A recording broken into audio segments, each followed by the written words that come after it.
আর কিছুদিনের মধ্যেই পশ্চিমবঙ্গের নির্বাচন। আপনাদের মধ্যে অনেকেরই সেকেন্ড পোলিং অফিসারের ডিউটি এসছে। আপনাদের রিকোয়েস্টে এবং আপনাদের সহযোগিতার জন্য আমি আপনাদের সেকেন্ড পোলিং অফিসার হিসেবে এই ডিউটি সংক্রান্ত একটি ছোট্ট পিডিএফ তৈরি করেছি।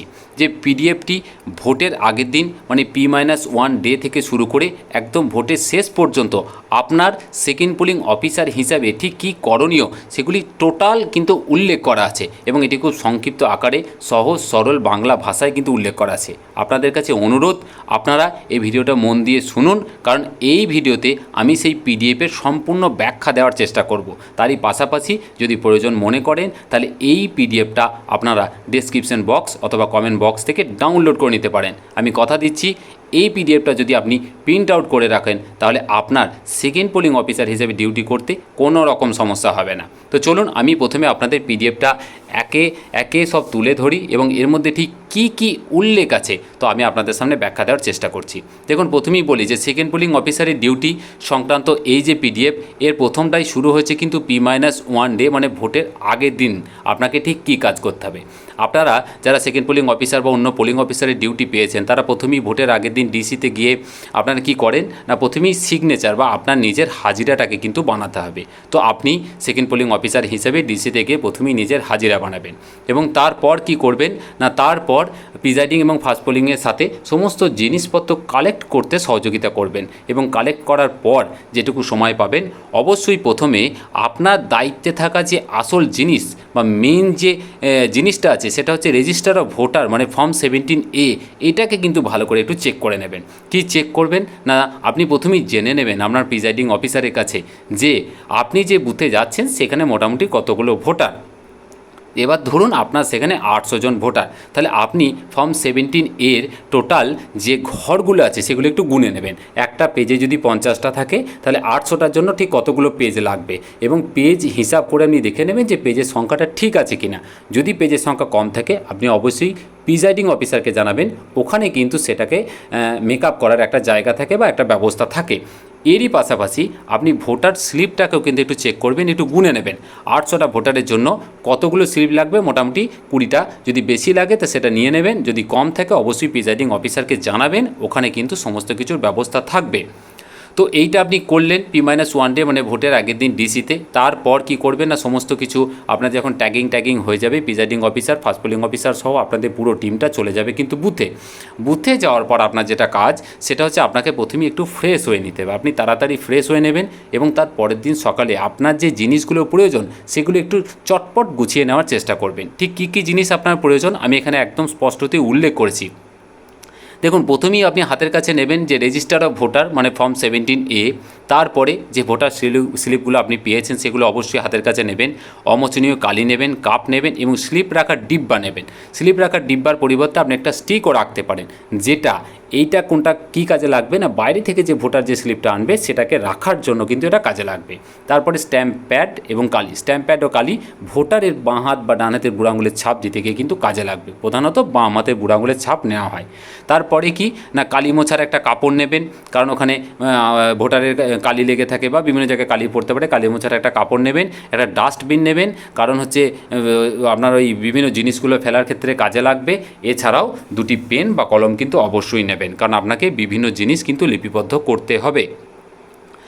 আচ্ছা, এরপরে কি করবেন না, এটা কিন্তু সম্পূর্ণরূপে আমি P-1 ডে বুথে যাওয়ার পর, ভোটের আগের দিন বুথে যাওয়ার পরের কথা বলছি। আপনি এই সমস্ত জিনিসগুলো গুছিয়ে নিলেন, তারপর আপনি কি করবেন না, সন্ধ্যার দিকে, ভোটের আগের দিন সন্ধ্যার দিকে P-1 ডে ভোটার স্লিপগুলোকে একটু রেডি করবেন। দেখুন, ভোটার স্লিপ রেডি করার নিয়ম হচ্ছে যে প্রথমেই স্লিপগুলোকে নেবেন, ওপর দিকে ডান দিকে ডিস্টিংগুইশিং মার্ক যেটা ছোট্ট যে স্ট্যাম্পটা আছে সেটাকে কিন্তু মারবেন, এবং তারপর কি করবেন, প্রথম যে ঘরটা রানিং সিরিয়াল নাম্বার 1 2 3 4 করে রানিং সিরিয়াল নাম্বারটা কিন্তু অবশ্যই সেখানে দেবেন।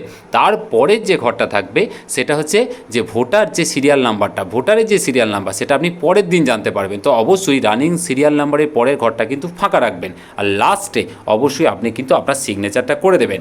আপনি মোটামুটি চেষ্টা করবেন আপনার বুথে যদি 800 জন ভোটার হয়ে থাকেন তাহলে আপনি তার 70 to 80% voter slip fill up করে রাখার চেষ্টা করবেন। তার 500 মোটামুটি 8 8 64 80% হলে 640, এই 600টার কাছাকাছি ফিল আপ বা রেডি করে রাখার চেষ্টা করবেন, তার বেশি কিন্তু করবেন না। তারপরে কি করবেন না, আপনি সন্ধ্যাবেলা সমস্ত কিছু গুছিয়ে নিলেন, তারপর ভোটার স্লিপটাকে রেডি করলেন, তারপর আপনি প্রিজাইডিং অফিসারকে বলবেন বা উনি দেখবেন আপনাকে বলবে যে প্রিজাইডিং অফিসারের যে ডায়েরিতে আপনার যে সিগনেচারের জায়গাগুলো আছে সেগুলো কিন্তু চটপট সেরে নেবেন। তারপরের দিন সকালবেলা উঠলেন, সেদিন আগের দিন মোটামুটি আপনার আর কোনো কাজ নেই, আপনি কমপ্লিট করে তাড়াতাড়ি ঘুমাতে গেলেন, শুয়ে পড়লেন, বিশ্রাম নিলেন। পরের দিন সকালে উঠে তাড়াতাড়ি খাওয়া দাওয়া করে ফ্রেশ হয়ে নিলেন, এবং ফ্রেশ হয়ে নেওয়ার পর কী হবে না, ভোট শুরুর প্রক্রিয়া হবে। এবং তখন কী হবে না, বিভিন্ন এজেন্ডা আসবে, মক পোল কিন্তু শুরু হবে। মক পোলে আপনি ফার্স্ট পোলিং বা প্রিজাইডিং অফিসারকে একটু সহযোগিতা করবেন, এবং সহযোগিতা করার পর যখন দেখবেন যে এজেন্ডা চুপ করে বসে আছে, মক পোল কমপ্লিট হয়ে গেছে, আপনি আপনার কাছে থাকা যে ফর্ম 17A সেটাকে কিন্তু অবশ্যই আপনার এজেন্টদেরকে দেখাবেন। কি দেখাবেন না, দেখুন ফর্ম 17A এখনও পর্যন্ত কিন্তু কোনো কিছু লেখা নেই, এটা সম্পূর্ণরূপে কিন্তু একদম ব্ল্যাঙ্ক আছে বা ফাঁকা আছে। এবং তারই পাশাপাশি দেখানোর পর ফর্ম 17A এর যে উপরের যে পোর্শন, সেই পোর্শনটা কিন্তু ফিল আপ করতে শুরু করবেন। সেখানে কি কি দেবেন না, প্রথমেই ডান দিকে একটা ডিস্টিংগুইশিং মার্ক কিন্তু ওখানে অবশ্যই দিয়ে দেবেন, এবং তারই পাশাপাশি দেখুন আমি দেখিয়ে দিচ্ছি ওখানে ঠিক কী কী লিখতে হবে। দেখুন ওখানে স্টেটের নামটা ওয়েস্ট বেঙ্গল লিখতে হবে, তারপর আপনার কি লিখতে হবে না, কনস্টিটিউন্সি নাম্বার, মানে যে জায়গার আপনার পড়েছে আর কি, যে বিধানসভা ক্ষেত্র বা লোকসভা ক্ষেত্র তার নাম্বার এবং নামটা লিখতে হবে, এবং তারই পাশাপাশি বুথের নাম এবং নাম্বারটা কিন্তু আপনাকে ওখানে লিখতে হবে। তো এইটাকে লিখে এবং ডান দিকে উপরের দিকে কিন্তু আপনার ডিস্টিংগুইশিং মার্ক কিন্তু একটা দিয়ে দেবেন, এবং ফর্ম 17Aটার ওপরে বা টপ সিটটা কিন্তু ফিল আপ হয়ে গেল। এবং তারপর কি হবে না, তারই পাশাপাশি আপনি কি করবেন, যে অমোচনীয় কালি সেটাকে কিন্তু তৈরি করবেন, মানে কালিটাকে খুলে একটা কাপের মধ্যে ভালো করে একটু বালি বা অন্য কিছু দিয়ে একটু ভালো করে সেট করে রাখবেন, যাতে কালিটা দিতে আপনার একটু সুবিধা হয়। এবার কি হবে না, টোটাল সব কিছু হয়ে গেল, প্রিজাইডিং অফিসার এজেন্টদের অনুমতি, টোটাল একটা অনুমতি সাপেক্ষে কিন্তু ভোট প্রক্রিয়া শুরু হলো। ভোট প্রক্রিয়া যখন শুরু হবে, ভোটার প্রথমেই ফার্স্ট পোলিং অফিসারের কাছে আসবেন, এবং উনি ওনার যাবতীয় কাজ করার পর আপনার কাছে পাঠাবেন। আপনার কাছে পাঠানোর পর যেটা করতে হবে যে আপনি ওনার বাম হাতের তর্জনীতে অবশ্যই কিন্তু কালি দেবেন, এবং তর্জনী না থাকলে অন্য আঙুলে কিন্তু আপনি কালি দেবেন। তো আপনি কালিটা দিলেন, কালিটা দেওয়ার সময় হালকা যেন একটু নখে এবং একটু কিন্তু চামড়াতে যেন অবশ্যই লেগে থাকে, অতিরিক্ত কালি কিন্তু দেবেন না। যদি দিয়ে ফেলেন সেটাকে একটু কাপড় দিয়ে মুছে দেওয়ার চেষ্টা করবেন, আর না হলে অতিরিক্ত কালি না দেওয়াটাই কিন্তু ভালো। এরপর কি করবেন, এরপর কালি দেওয়ার পর আপনি আপনার কাছে থাকা যে ফর্ম 17A সেটাকে ফিল আপ করতে শুরু করবেন। কীভাবে ফিল আপ করবেন আমি বলে দিচ্ছি। দেখুন ফর্ম 17A প্রথমেই রানিং সিরিয়াল নাম্বারটা দেবেন 1 নম্বর ঘরে। 2 নম্বর ঘরে কি দেবেন না, ভোটার যে স্লিপটা এনেছে সেখানে দেখবেন তার সিরিয়াল নাম্বারটা লেখা আছে, এবং সিরিয়াল নাম্বারটা ওখানে কিন্তু ভোটারের যে সিরিয়াল নাম্বার সেটা কিন্তু লিখে দেবেন। যদি ভোটারের সিরিয়াল নাম্বার 56 হয় তাহলে ওখানে লিখবেন 2 নম্বর ঘরে 56, এবং তারপর উনি যে কার্ডটা নিয়ে ভোট দিতে এসছেন, উনি যদি ভোটার কার্ড নিয়ে আসেন তাহলে 3 নম্বর ঘরে লিখবেন EPIC এপিক লিখবেন, এবং তারপর 4 নম্বর ঘরে ওনার বাঁ হাতের বুড়ো আঙুলের ছাপ, বাঁ হাত না থাকলে ডান হাতের বুড়ো আঙুলের ছাপ নেবেন, অথবা সিগনেচার, দুটোর মধ্যে একটা করাবেন। এবং রিমার্কসের ঘরে এখন আপাতত কিন্তু লেখার কিছু দরকার নেই। এইগুলো এপিক ছাড়া যখন অন্যান্য ক্ষেত্রে ভোটার আসবেন তখন কিন্তু কিছু লিখতে হবে। আমি পর পর আপনাদের সামনে তুলে ধরবো রিমার্কসের ঘরে কোন ক্ষেত্রে কি লিখতে হবে। তো এইভাবে আপনি ফিল আপ করলেন। ফিল আপ করার পর কী করবেন না, ভোটার যেহেতু বাঁ হাতের বুড়ো আঙুলের ছাপ দিয়েছে, সেই কালিটা যদি অতিরিক্ত হয় একটু মুছে দেবেন। যদি মুছে দেবেন, কারণ নাহলে সেই কালিটা কিন্তু মেশিনে লেগে যাওয়ার একটা সম্ভাবনা থেকে যায়। এবং তারপর কি হবে না, তারপর আপনি তার কাছ থেকে নেওয়া যে ভোটার কার্ড বা অন্য যে কার্ড, সেই কার্ডটাকে কিন্তু আপনি ফেরত দেবেন, এবং আপনি যে ভোটার স্লিপটা ইস্যু করছেন, মানে ভোটার স্লিপটা নিয়ে আপনি ওনার যে সিরিয়াল নাম্বারটা লিখলেন সেই ভোটার স্লিপটা কিন্তু ভোটারকে দেবেন, এবং বলবেন যে থার্ড পোলিং অফিসারের কাছে চলে যান। আর ওনার আনা যে স্লিপটা, যেটা উনি বাইরে থেকে নিয়েছেন, এটা অবশ্যই কিন্তু কালেক্ট করবেন, দিয়ে নিচে ডাস্টবিন অথবা আপনার যে বাইরে যে স্টিকটা আছে স্টিকের মধ্যে রেখে দেবেন। অবশ্যই এখানে মনে রাখবেন স্টিকের মধ্যে রাখাটাই কিন্তু বেটার, কারণ সেক্ষেত্রে কিন্তু অনেকটা সুবিধা হবে। তো এইটা করবেন।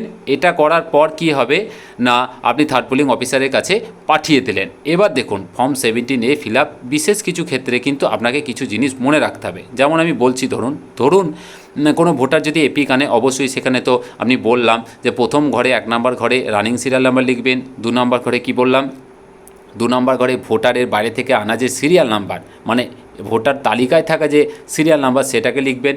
তারপরে এপিক ভোটার কার্ড আনলে EPIC লিখবেন, সিগনেচার অথবা বাঁ হাতের বুড়ো আঙুলের ছাপ দেবেন, এবং রিমার্কসের ঘরটা ফাঁকা থাকবে।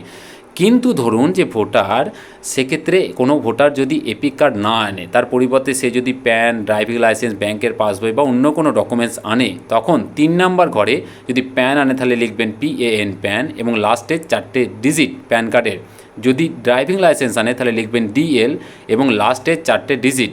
আর যদি ব্যাংকের পাসবই আনে তাহলে লিখবেন ব্যাংক পাসবুক এবং লাস্টের 4টে ডিজিট লিখবেন এবং এইটা কিন্তু এইভাবে এন্ট্রি করবেন, বাকিগুলো কিন্তু সেম থাকবে। এবার ধরুন কোনো ভোটার সমস্ত কিছু আপনি এন্ট্রি করলেন, serial number, running serial number থেকে শুরু করে এপিক থেকে শুরু করে সমস্ত কিছু দিয়ে লাস্টে উনি বলছেন যে উনি ভোট দেবেন না, কোনো কারণে উনি ভয় পেয়ে গেছেন বা যে কোনো কারণেই হোক উনি ভোট দেবেন না। তাহলে সেক্ষেত্রে এবার এই রিমার্কসের ঘরে কাজ শুরু হয়ে গেল। রিমার্কসের ঘরে আপনি কি লিখবেন? রিফিউজ টু ভোট লিখবেন এবং অবশ্যই প্রিজাইডিং অফিসারের কিন্তু একটা সিগনেচার করিয়ে নেবেন। তাহলে রিফিউজ টু ভোট লিখে প্রিজাইডিং অফিসারের সিগনেচার করতে হবে যদি সেই ভোটার কোনো কারণে ভোট না দিতে চায়। তারপরে দেখুন টেস্ট ভোটের একটা কিন্তু পরিস্থিতি তৈরি হতে পারে। কোনো একজন এসে কিন্তু বলতে পারে যে না, কোনো কারণে ওনার হয়তো মনে হচ্ছে উনি কিন্তু টেস্ট করতে চান যে মেশিনটা কাজ করছে কিনা বা ভোট ঠিকঠাক পরিচালনা করা হচ্ছে কিনা। তাহলে সেক্ষেত্রে কি করবেন না, সেক্ষেত্রে অবশ্যই তার প্রথমেই রানিং সিরিয়াল নাম্বার, ওনার যে সিরিয়াল নাম্বার যিনি টেস্ট ভোট দিতে চাইছেন সেটা লিখবেন, উনি কি কার্ড নিয়ে এসছেন এপিক বা অন্য কার্ড সেটা লিখবেন এবং লেখার পর এখানে কিন্তু আসল জিনিসটা হবে। কীরকম হবে জিনিসটা না, এই যে সিগনেচার অথবা থাম্ব ইমপ্রেশনের যে জায়গাটা আছে আর রিমার্কসের যে জায়গাটা আছে তার মধ্যে দেখুন প্রথমেই প্রিজাইডিং অফিসারের সিগনেচার এবং ক্যান্ডিডেট নেম, মানে যে প্রার্থীকে উনি ভোট দিয়ে টেস্ট করছেন সেই প্রার্থীর নাম আর ব্যালট ইউনিটের নাম্বারটা কিন্তু আপনাকে লিখতে হবে। আর রিমার্কসের ঘরে কিন্তু টেস্ট ভোটারের আঙুলের ছাপ, তার মানে যিনি টেস্ট ভোট দিতে এসেছেন ওনার আঙুলের ছাপটা কিন্তু এবার হবে রিমার্কসের ঘরে, সিগনেচারের ঘরে না। রিমার্কসের ঘরে কিন্তু ওনার বাঁ হাতের বুড়ো আঙুলের ছাপ নেবেন। আর সিগনেচারের যে ঘরটা আছে ওখানে কিন্তু ওই টেস্ট ভোট যাকে দিয়েছেন, ধরুন উনি কোনো একটা ক্যান্ডিডেটকে দিয়েছেন যিনি 4 নম্বর ব্যালট মেশিনে 4 নম্বরে ওনার নাম আছে, তাহলে উনি বাঁ দিকে লিখবেন 4 এবং সেই প্রার্থীর নামটা কিন্তু আপনাকে লিখতে হবে এবং প্রিজাইডিং অফিসারের সিগনেচার করতে হবে। এটা সবটাই কিন্তু হবে সিগনেচারের ঘরে। আর রিমার্কসের ঘরে ওনার বাঁ হাতের বুড়ো আঙুলের ছাপটা কিন্তু আপনাকে নিতে হবে। এটা হচ্ছে টেস্ট ভোটের ক্ষেত্রে। এবার ধরুন কোনো ইডিসি ভোটার যদি ভোট দিতে আসে, আপনারা প্রত্যেকেই জানেন যে ইডিসি হচ্ছে কোনো একজন ভোটার যার হয়তো ডিউটি পড়েছে, তিনি ওই বিধানসভারই অন্য কোনো বুথে হয়তো তিনি ডিউটি করছেন, তাহলে সেক্ষেত্রে তিনি ইডিসি ভোটার এবং ইডিসি ভোটারের ক্ষেত্রে সেম জিনিস, প্রথমে সিরিয়াল নাম্বার লিখতে হবে এবং তারপরে এই যে সিরিয়াল নাম্বার অফ ইআর, মানে এই যে দ্বিতীয় নাম্বার ঘরটা, 2 নাম্বার ঘরে ওনার যে সিরিয়াল নাম্বার, ওনার যে পার্ট নাম্বার, ওনার যে বিধানসভা ক্ষেত্রের নাম, এইগুলো কিন্তু লিখতে হবে। মানে ওখানে তখন কিন্তু আরও 3টে জিনিস কিন্তু অ্যাড করে আপনাকে লিখতে হবে এবং লেখার পর উনি যে কার্ডটা নিয়ে এসেছেন সেটা লিখতে হবে। লেখার পর উনি সিগনেচার অথবা থাম্ব ইমপ্রেশন বা আঙুলের ছাপ দেবেন এবং লাস্টের দিকে 5 নাম্বার ঘরে অবশ্যই কিন্তু ইডিসি বলে উল্লেখ করতে হবে। এএসডি ভোটার যদি হয়ে থাকে তাহলে অবশ্যই ইডিসির মতো সেম একই রকমভাবে এন্ট্রি হবে, শুধু লাস্টের ঘরে গিয়ে এএসডি হবে। আপনি জানতে পারবেন যে এএসডি ভোটার কোনটা, কারণ তার আগে ফার্স্ট পোলিং অফিসার কিন্তু ওগুলোকে ভেরিফাই করবেন। এবার ধরুন কোনো একজন প্রক্সি ভোটার ভোট দিতে এসছেন, মানে কারোর পরিবর্তে তিনি কিন্তু ভোট দিতে এসছেন। তো প্রক্সি ভোটারে কিন্তু একটা আলাদা লিস্ট থাকে এবং সেখানে কিন্তু আলাদা সিরিয়াল নাম্বার থাকে। তো যদি সেরকম কোনো ভোটার ভোট দিতে আসে তাহলে প্রথম ঘরটা রানিং সিরিয়াল নাম্বার, এটা কিন্তু কোনো সময় চেঞ্জ হবে না। দ্বিতীয় ঘরে যে সিরিয়াল নাম্বার, এটা কিন্তু প্রক্সি ভোটারের লিস্টে যে সিরিয়াল নাম্বার আছে সেই সিরিয়াল নাম্বারটা লিখতে হবে। উনি কী ডকুমেন্টস নিয়ে ভোট দিতে এসেছেন 3 নাম্বার করে লিখবেন। সিগনেচার অথবা থাম্ব ইমপ্রেশন অবশ্যই করবেন এবং রিমার্কসের ঘরে কিন্তু অবশ্যই লিখে দেবেন যে প্রক্সি ভোটার বলে লিখে দেবেন। এটা কিন্তু অবশ্যই উল্লেখ করতে হবে বা পিভি বলে লিখে দিলেই কিন্তু হবে। তো এই কন্ডিশনে আপনাকে কিন্তু এই ফর্ম 17A-তে এই জিনিসগুলো খুব ভালোভাবে কিন্তু মনে রাখতে হবে।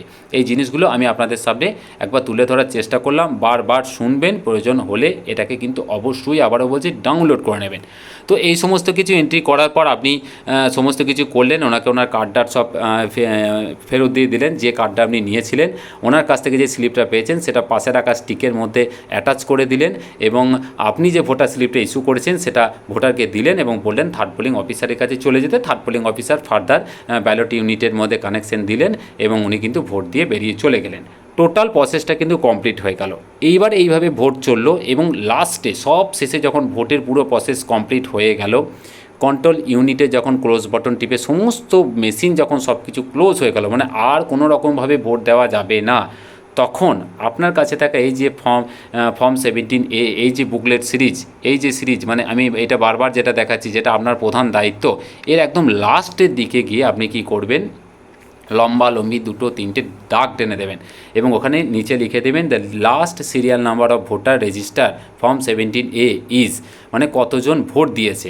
কতজন ভোট দিয়েছে সেখানে এই সংখ্যাটা কিন্তু লিখে দিতে হবে। মানে ধরুন 800-র মধ্যে যদি 720 হয়ে থাকে, মানে আপনার আপনি কী করে বুঝবেন 720 হয়েছে? না, আপনি দেখুন ফর্ম 17A যেটা ফিল আপ করেছেন, প্রথম যে ঘরটা আছে সেখানে রানিং সিরিয়াল নাম্বার আছে, ওইখান থেকে আপনি বুঝতে পারবেন ঠিক কতগুলো ভোটার ভোট দিয়েছে। তো এইখানে এই কথাটা কিন্তু লাস্টে লিখতে হবে। এখানে একদম যখন সব ভোট যখন কমপ্লিট হয়ে যাবে, ফর্ম 17-এর লাস্টে কিন্তু লিখতে হবে, দুটো লম্বি দাগ টেনে দিয়ে, the last serial number of voter register form 17A is 720 জন ভোট দিয়েছে। দিয়ে বাঁ দিকে, একদম বাঁ দিক থেকে শুরু করবেন। বাঁ দিকে প্রথমেই signature of second polling officer একটা ঘর করবেন, তারপরে ঘরে সিগনেচার অফ এজেন্টসের একটা ঘর করবেন, সেখানে সব নিচে সব এজেন্টরা সই করবে, এবং তারপর লাস্টের ঘরে, তারপরের ঘরে সিগনেচার অফ প্রিজাইডিং অফিসার বলে কিন্তু একটা ঘর করে প্রিজাইডিং অফিসারের সিগনেচার করে নেবেন। সব কিছু হয়ে যাওয়ার পর, সব কিছু আপনার কাজ কমপ্লিট হয়ে গেল, ভোট শেষ হয়ে গেল, এবং সব শেষে ভোটার যে রেজিস্টার, সেই ভোটার রেজিস্টার মানে ফর্ম 17-এর সব পাতায় প্রিজাইডিং অফিসারই কিন্তু সিগনেচারটাকে যেন করিয়ে নিতে ভুলবেন না, কারণ ওইটা কিন্তু আপনার জমা হবে এবং প্রিজাইডিং অফিসারের সিগনেচারটা কিন্তু ওইটাকে অথেন্টিকেট করে, 17A কিন্তু অথেন্টিকেট করে। তো এই ছিল মোটামুটি সেকেন্ড পোলিং অফিসারের ডিউটি ডিটেলস। যদি আপনারা প্রয়োজন মনে করেন, অবশ্যই এটাকে একদম ডাউনলোড করে প্রিন্ট আউট করে নিয়ে নিজের কাছে রাখতে পারেন। এটা অবশ্যই আপনাদের ডিউটি পালনের ক্ষেত্রে সহযোগিতা করবে। আর আজ আপাতত এটুকুই, আবার পরবর্তী ভিডিও নিয়ে হাজির হব। খুব ভালো থাকবেন, ধন্যবাদ।